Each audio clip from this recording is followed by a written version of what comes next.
In the quiet stretch of land where Texas meets Oklahoma lies Blackwater County. Population just 12,000, a place where everyone knows everyone. And everyone knew Emily Carter. She was unforgettable. Bright copper hair, a laugh you could hear from across the street, and dreams bigger than the town she lived in. On the evening of Mother's Day, 2003, Emily left a friend's house around 7:45. She didn't say where she was going. The next morning, her red Jeep was found abandoned near an old country music bar. The doors were locked. The keys were gone.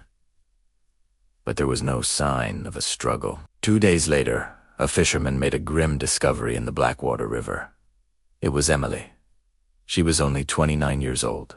The medical examiner ruled her death a homicide, but the exact cause was never determined. And that was just the beginning of the mystery. 15 years drifted by. No arrests were made. No trial took place. No justice was served. Emily's case file sat on a shelf, collecting dust. Then, in 2018, a new sheriff was elected. Sheriff Daniel Mercer. He was a 30-year law enforcement veteran who had already retired once. He came back because of a single promise he made to Emily's father during his campaign. "Don't let my daughter be forgotten," the old man had pleaded. The first thing Mercer did after winning the election was ask for the Carter file. He opened the boxers himself, and what he discovered was deeply troubling. Loose papers, duplicate reports, and missing evidence logs. Some files were so water-damaged the ink had blurred into nothing. Pages were stuck together. Critical items listed in the evidence inventory were simply gone. Emily's laptop vanished. The clothing collected near the river, missing. There was no clear chain of custody, and DNA samples were not properly labeled or preserved. Mercer leaned back in his chair. "This isn't a cold case," he said to himself. "This is a broken case." The original investigators had long since retired. Some moved away. One had passed on, memories fade and witnesses scatter. Rumors in a small town can grow louder than facts, but Sheriff Mercer made a decision. He would start from scratch. He wouldn't rely on gossip or theories. He would start with a timeline. Who saw Emily last? Who spoke to her that night? And who had something to lose? Because in a town this small, murders don't happen without leaving shadows. And someone was still standing in one. Emily's life, like many, was complicated. And small towns have long memories, especially when it comes to relationships. Two men were central to her story. First, there was Ryan Cole, her ex-husband. High school sweethearts. They married young and divorced 7 years later. Ryan was a small-town man, comfortable with routine and familiar roads. Emily wanted more. She moved closer to Dallas, started massage therapy school, and dreamed of opening her own wellness studio. They grew apart, but they never fully let go. Phone records showed they still talked, sometimes late at night. Then there was the second man, Ethan Blake. Emily's business partner. He was older, charismatic, and described by some as spiritual. They opened a small wellness clinic together, but it struggled financially. Money got tight, and their arguments became more frequent. Friends described their relationship as intense, 1 week passionate, the next week cold. By the spring of 2003, the business was failing. Emily had filed for bankruptcy. She told her cousin she felt trapped, both emotionally and financially. Then, a rumor began to circulate. Emily might have been pregnant. No medical records ever confirmed it, but 2 of her close friends said she believed she was, and she told one of them something chilling. If he finds out, he won't be happy. Sheriff Mercer circled both names on his whiteboard. Ryan Cole, Ethan Blake. Both had spoken to her in the days before she vanished. Both denied seeing her that night, but one detail stood out. Ryan told investigators he had been driving around alone for hours, with no witnesses and no receipts to prove where he was. Just empty country roads. In a case with almost no physical evidence, alibis are everything, and a weak alibi can be even more revealing, because sometimes silence speaks louder than fingerprints. Let's look at the timeline. Mother's Day, Sunday, May 11th, 2003. Emily spent the afternoon at her friend Laura's house. They talked and drank iced tea. Everything seemed normal. But around 7:40 p.m., Emily checked her phone and seemed distracted. She said she had somewhere to be, Laura later told police. But she never said where. At 7:47 p.m., Emily walked out the door, got into a red Jeep, and drove away. This was the last confirmed sighting of her alive. At 8:12 p.m., a gas station camera captured what appeared to be her Jeep heading north. She was alone. At 8:34 p.m., Ryan Cole's phone pinged a cell tower near County Road 100th, just 3 miles from where the Jeep would be found. He insisted he was just driving around to clear his head. Meanwhile, Ethan Bleak claimed he was at a friend's house in another town, about 50 miles away. His friend confirmed it, but investigators at the time didn't dig deeper. No time-stamped receipts were checked. No surveillance footage was pulled. Then, at 9:05 p.m., a local woman driving home from church noticed a red Jeep parked near the old Riverside bar. The engine and lights were off. She assumed someone was inside and kept driving. By the next morning, the Jeep was still there. Doors locked, purse inside, but her phone was missing. There were no signs of forced entry. It looked staged, as if someone wanted it to be found. 6 days later, Emily's body surfaced in the Blackwater River, 5 miles downstream. If Emily left Laura's house at 7:47 and her Jeep was parked by 9:05, that leaves a window of just over 1 hour, 68 minutes. Enough time for a meeting, enough time for an argument, and more than enough time for murder. With no direct witnesses, the events of that night remain a shadow. And in a small town like Blackwater, shadows have very long memories. Thanks for watching. If you have any information about this case, please contact the Blackwater County Sheriff's Office. Don't forget to follow for more untold stories. 6 days in the river. That changes everything. By the time Emily's body was recovered, decomposition had already begun. The medical examiner noted multiple things. No visible gunshot wound. No obvious stab wound. No clear blunt force trauma. Cause of death: undetermined, violent homicide. That phrase frustrated everyone. What does it mean? It means she didn't die naturally. But science could not pinpoint how. There were signs of restraint, bruising on her upper arms. Faint, but present, as if someone had held her tightly. Then came the detail that shook the town. Several internal organs were missing, including her uterus.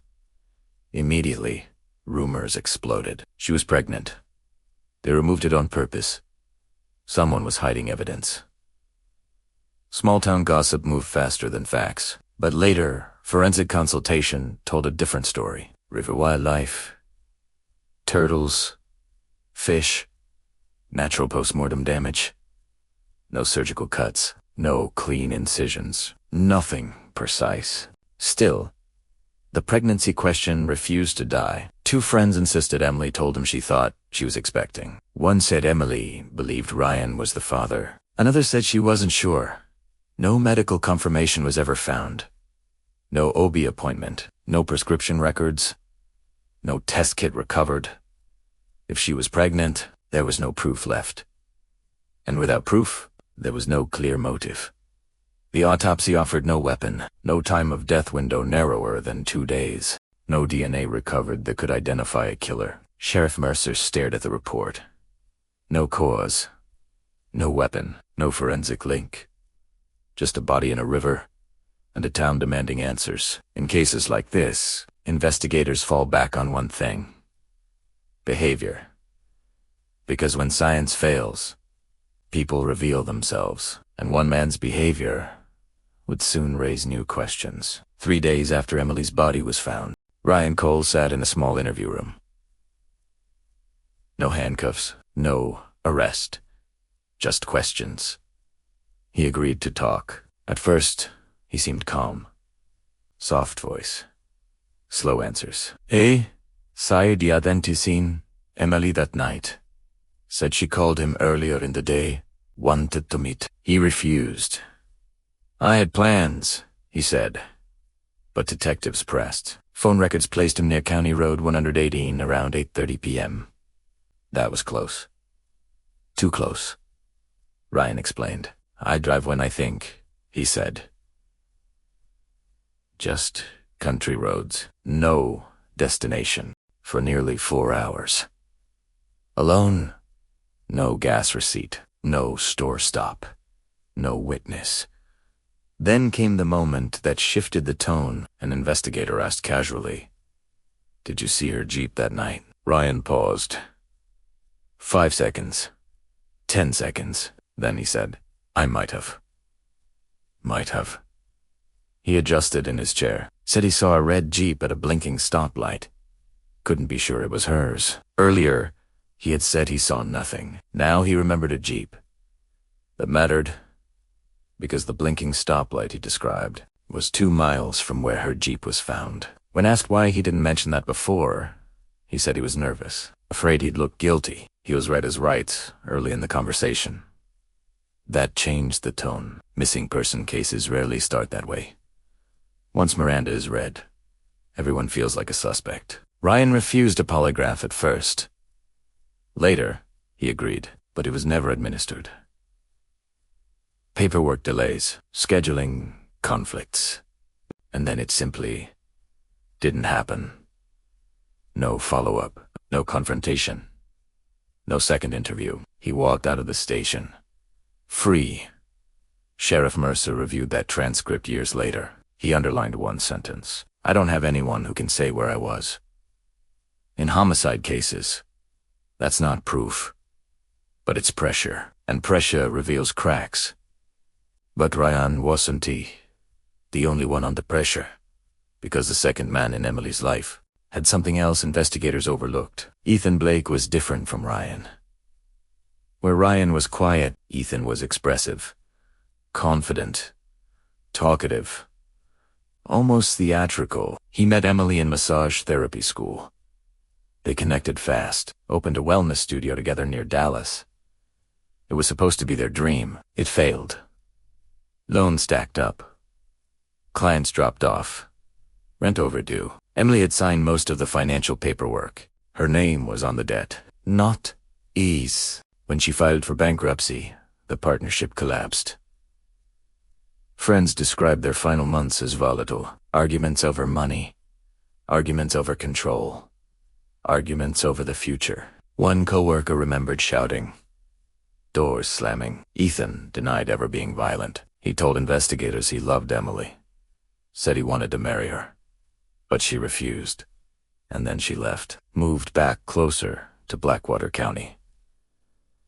Without him, on the night she disappeared, Ethan claimed he was 50 miles away, at a friend's house.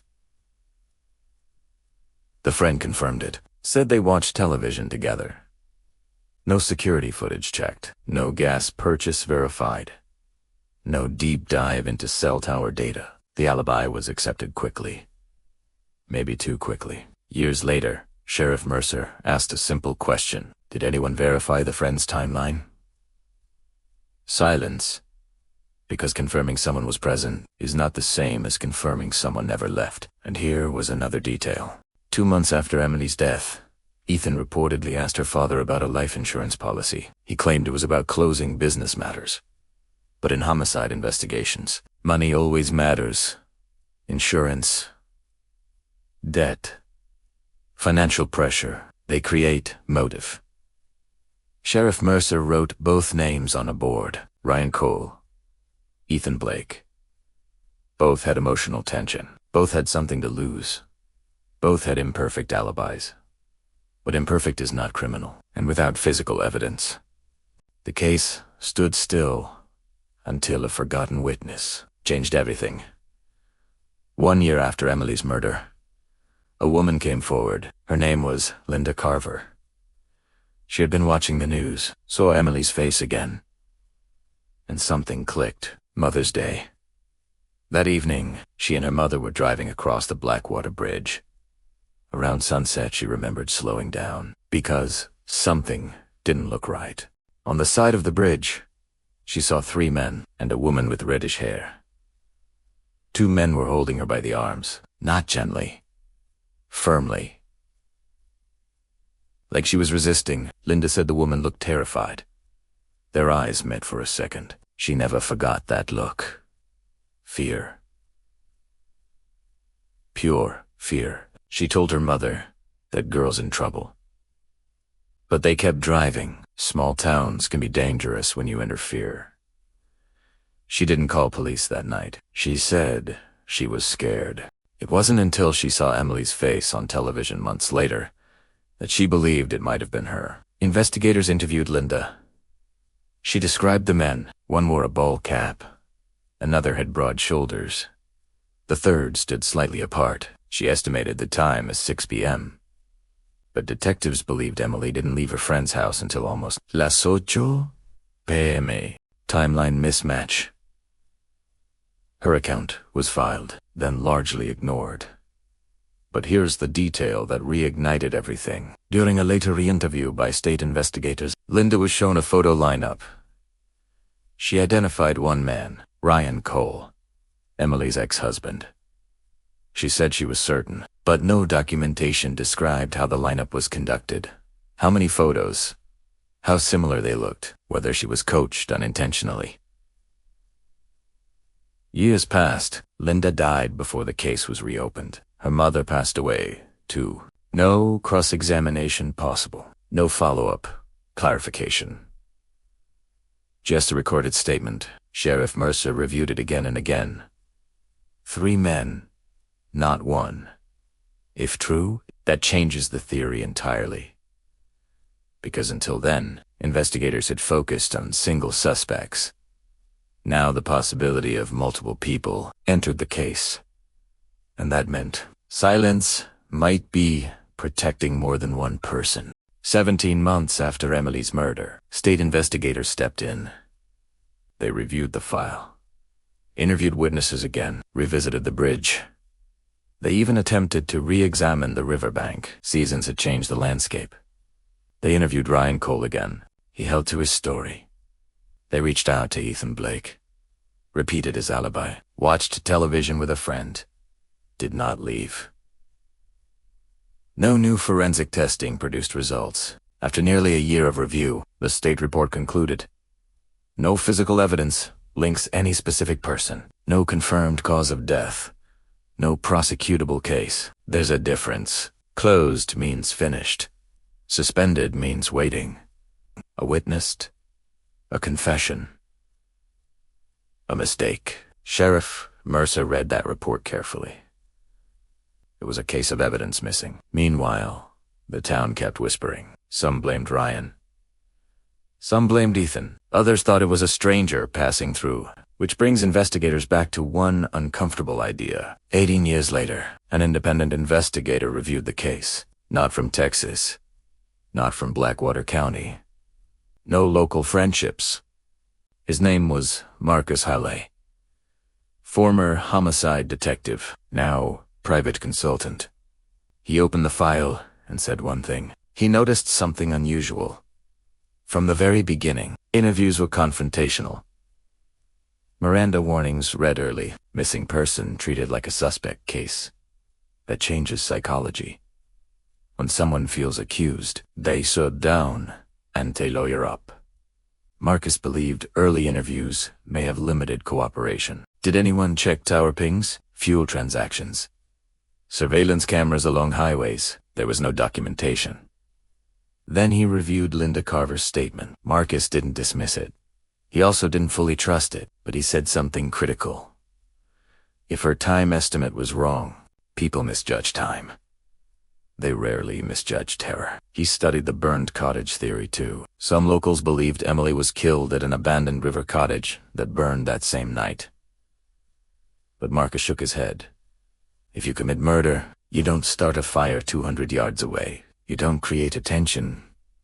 He called it coincidence. Or unrelated arson. The original investigators had focused heavily on emotional motives. Marcus shifted the lens. He asked a different question. What if it was opportunistic? What if the meeting turned violent, unexpectedly?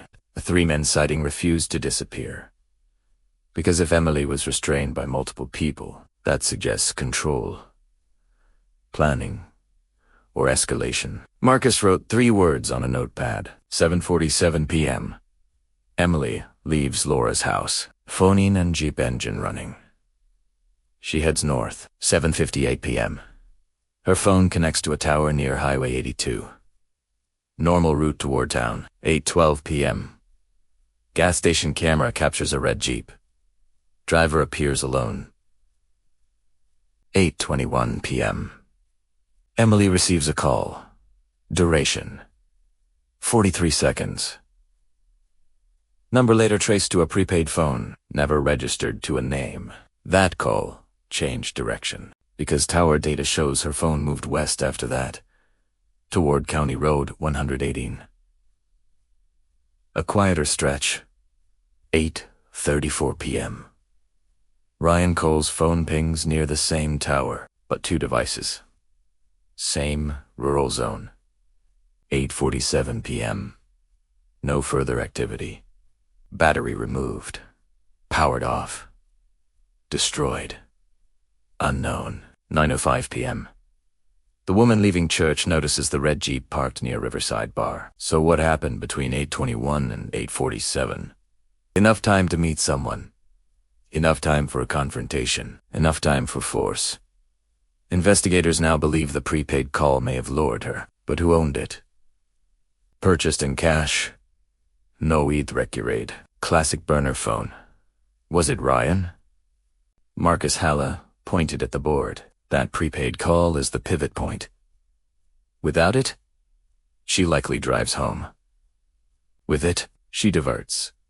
And diversion suggests planning, which brings the focus back to the bridge. 3 men. 1 terrified woman, if that sighting occurred later than estimated. But without living witnesses. It remains theory. Years passed. So the family made a bold move. Money changes conversations. In small towns, secrets feel heavy. Flyers went up, social media posts spread fast, old classmates shared them. Former coworkers commented, and then the tips started coming in. Some were useless. Check the ex. It was definitely the boyfriend. I heard 3 guys were involved. But then, one anonymous call stood out. The caller said this: "Look at the bonfire that night." Bonfire. On Mother's Day night, in 2003, there was a gathering near the river. Not at the cottage, but in a clearing half a mile away. Several young men had been drinking. 4 names were mentioned. 2 still lived in Blackwater County. The caller claimed Emily was seen arguing near that group, not with Ryan, not with Ethan. With someone else, a name that had never appeared in the file before. Sheriff Mercer reopened interviews. He did not want panic.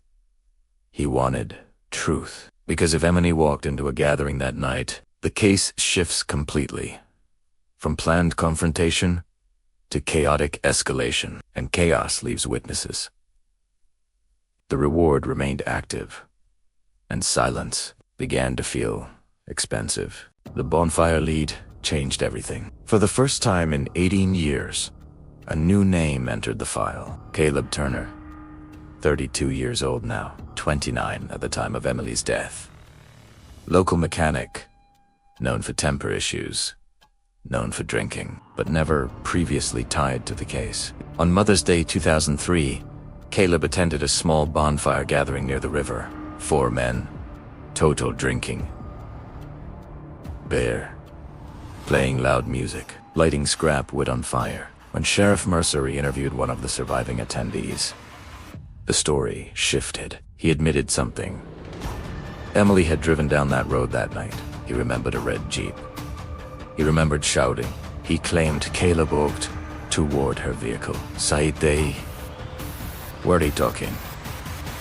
He insisted he didn't hear what was said. He also insisted he left early. Convenient.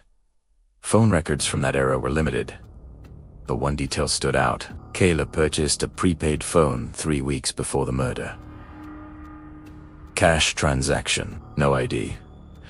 Same type of burner that called Emily at 8:21 p.m. Investigators could not directly tie that number to Caleb, but the timing was uncomfortable. When questioned, Caleb denied knowing Emily well, said he might have met her once at a bar, denied any argument, denied any physical contact. But body language during questioning told another story. Crossed arms, sweating, short answers. When asked about the bridge, Sighting, he leaned forward and said, "That woman was lying."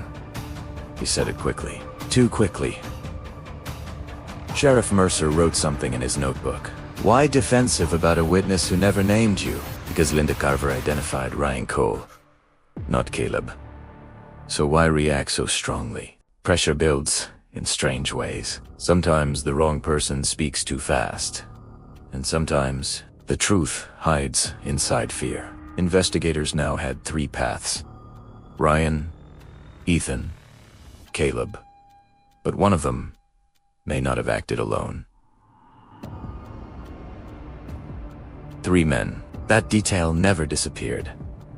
Linda Carver saw 3. The bonfire involved 4. Coincidence? Maybe. But Sheriff Mercer began looking at the case differently. What if this wasn't a single killer? What if it escalated? Picture the scene. Emily receives a prepaid call at 8:21 p.m. She diverts toward County Road 180. She arrives near the river clearing. The bonfire is active. Alcohol involved. Tempers unpredictable. An argument starts. Maybe about money. Maybe about a relationship. Maybe something smaller. In alcohol-fueled confrontations, small things explode. If Caleb approached her Jeep first, others may have followed. Witnesses say voices were raised. One attendee admitted hearing a scream, but claimed he thought it was just yelling. That scream may have been the moment control was lost, if multiple men restrained her. That explains arm bruising. That explains movement. That explains panic. And when panic escalates, people make terrible decisions. The river was close. Deep enough. Fast enough. Dark enough. Dumping a body feels like a solution in the moment, but it creates another problem. A vehicle, that Jeep had to be placed somewhere visible. Somewhere it would be found. The Riverside bar location was deliberate. Close enough to town, far enough from the river to confuse the timeline if 3 men were involved. Silence becomes a pact, and pacts last years, until fear breaks them.